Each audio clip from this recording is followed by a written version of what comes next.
अमेरिकी सरकार को जिम्मेदार बता रहे हैं अब्दुल बासित।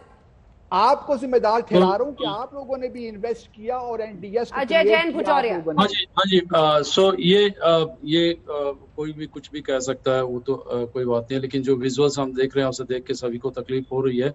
लेकिन ये भी पहले परिस्थिति देखना होगा कि अमेरिका 2001 में अफगानिस्तान गया क्यों था। अफगानिस्तान गया था अलकायदा से लड़ने के लिए, अलकायदा को ख़त्म किया, उनका मिशन ख़त्म हुआ।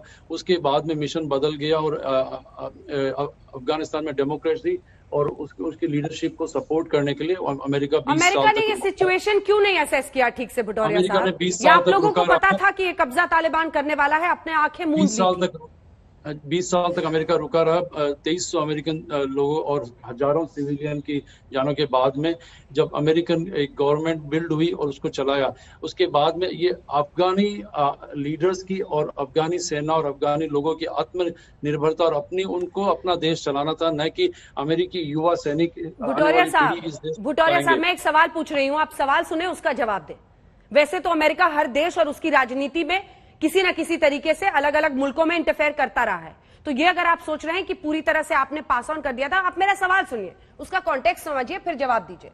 क्या पाकिस्तान को लेकर आपने अपनी आंखें बंद कर ली हैं? ये सवाल मैं इसलिए पूछ रही हूं क्योंकि अशरफ गनी भी लगातार बताते रहे 10,000 जिहादी, कभी इतने जिहादी पाकिस्तान से आ रहे हैं, यहां पर तालिबान के जरिए पूरा इस इलाके में अनरेस्ट करने की साजिश चल रही है। जिस रफ्तार से वो भाग रहे थे, क्यों अमेरिका ने इन सब पर अपनी आंखें मूंद रखी हैं?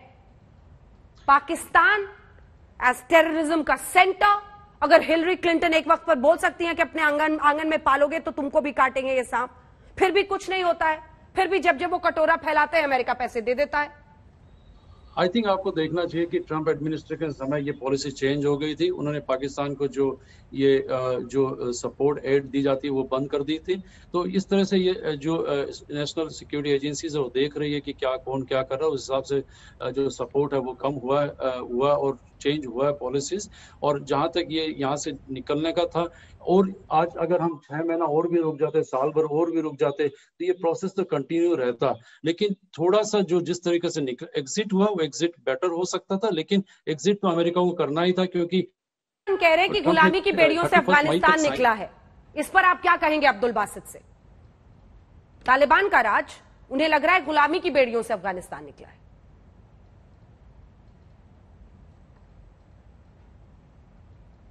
मिस्टर भुटौरिया। तो हाँ जी, ये जो वो कह रहे हैं वो अपना स्टेटमेंट दे सकते हैं, लेकिन ये तो अब आने वाला समय बताएगा कि जो अफगानी लोग हैं कितने सफर करते हैं इस रेजिम के अंडर में, और यहाँ पे और टेररिज्म कितना पनपता है, और ये टेररिज्म यहाँ से दूसरे देशों में कितना एक्सपोर्ट होता है और कितनी तकलीफें आती है, ये समय बताएगा। और कैसे वर्ल्ड कंबाइंड होकर इस सिचुएशन से आगे डील करता है। अब ये नई रणनीति बनेगी और नया विश्व बन रहा है, उसमें इसको हैंडल करना होगा। अखिल पराशर जी, चीन का हाथ, कह रहे पाकिस्तान और चीन दो कंट्रीज जो बेताब है तालिबान को पावर मिलने के लिए।